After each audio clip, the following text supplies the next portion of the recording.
A daily crowd anxiously gathers in front of Zambia's national football stadium, not for the results of a match, but for any news of their loved ones being treated inside for cholera, a known killer in these parts.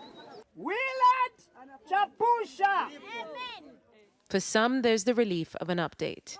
For others, the suspense has only just begun, watching for their relatives amongst the new cases that keep coming in.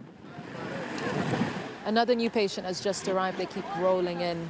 This 60,000 person stadium has now been designated to treat hundreds of cholera patients. They're being transferred from cholera centers all over Lusaka. The capital and wider province has been hit the hardest, and a rising death toll is driving up anxiety. They are announcing names here, but not of my nephew. So I don't know what is going on. Whether my nephew is dead, I don't know. Whether he's alive, is in this, I don't know. I can feel better. Whether they tell me he's dead or alive, I can feel better, because when they tell me he's dead, we forget to come here, because we are just coming here, we don't know. And inside, there's stress too, as health workers scramble to reduce daily deaths while the national infection rate climbs. There are 85 children in this one ward alone. So this is the pediatrics ward. And unlike other wards, they're letting mothers and guardians in because there are very young children here, as young as 5 months old. At first, I was scared. And I said, there's nothing I can do. Because right there in the compound where we are staying, when we're telling people about hygiene, cholera is real, it seems like it's a joke. But when you come here, you see the reality. These are mothers like me, and I know, how it feels. And I just had to find a way to let them come in. Health Minister Sylvia Masebo spends much of her time with health workers at the stadium, and the rest of her time persuading residents of health measures.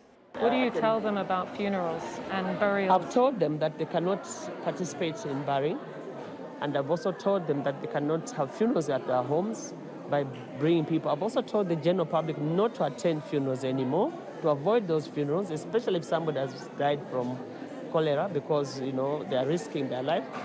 And I think that in the beginning it was a bit difficult, but I can tell you that generally I think the message is sinking. Morning starts on the lawns outside as the news of death is delayed and devastating. Alice's sister has lost her life to cholera, and she's not alone. Nabel has just learnt his grandmother died too. For us, we are just waiting that she's going to be discharged. But unfortunately, we are told she passed away. She's being buried at a nearby gravesite. At 84, Tamara Lungu was the matriarch of this family, who will now have to mourn her without a funeral. There's nothing we can do. But at least they have to respect the bodies, not the way they are doing. And they are not giving